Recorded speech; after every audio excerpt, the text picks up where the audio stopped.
Chapter 14. Journey Home. A good soak wasn't too much of a price to pay for surviving a high-speed chase with a shadowy, memory-stealing monster. Daniel was so sure of this that he repeated it to himself over and over again as he sloshed his way along the long road to home to Elm Lane. Their landing had been rough, to say the least. It was only due to Molly's extraordinary flying that they weren't impaled on a bunch of trees or flattened against a roof.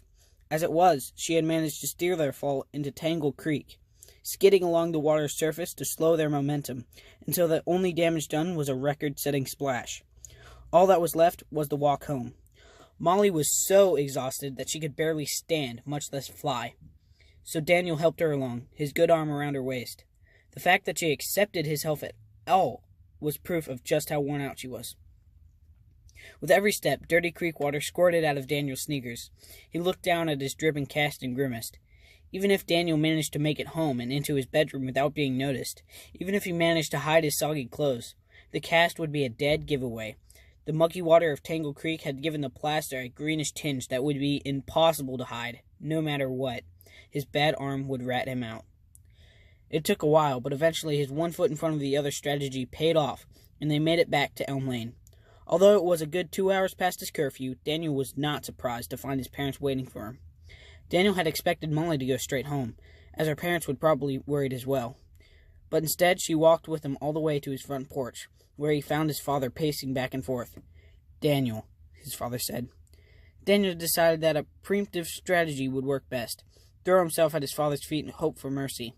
"Dad, I'm sorry I am so late, but Molly and I were taking a walk after dinner and we lost track of where we were." His father glanced at the children's damp clothing, their streaked, muddy faces.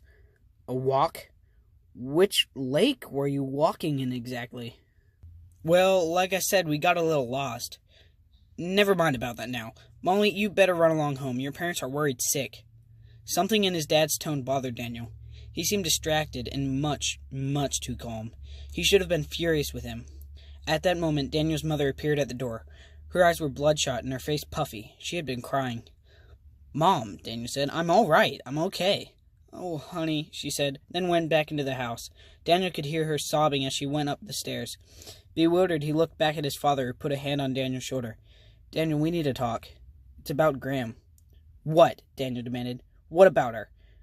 His earlier fear was gone, replaced by something fiercer. He didn't even notice that he was practically shouting at his own father. "Daniel, she's gone." Daniel didn't hear what his father said after that. His world had suddenly got very small, and the pounding of his own heart made him deaf to anything else. He turned back to Molly. Had she heard the same thing? Perhaps Daniel was imagining all of this, and Molly could simply punch him in the arm and tell him to snap out of it. But Molly wasn't there. She wasn't anywhere. One minute she was right behind him, and the next, she was gone. Okay, that's chapter, 14? I'm getting closer to the end. We're a little bit past halfway. If you like this audiobook so far, then hit that thumbs up, ring that bell, and subscribe. And, if you have any ways that you think of that I can improve, please let me know in the comments.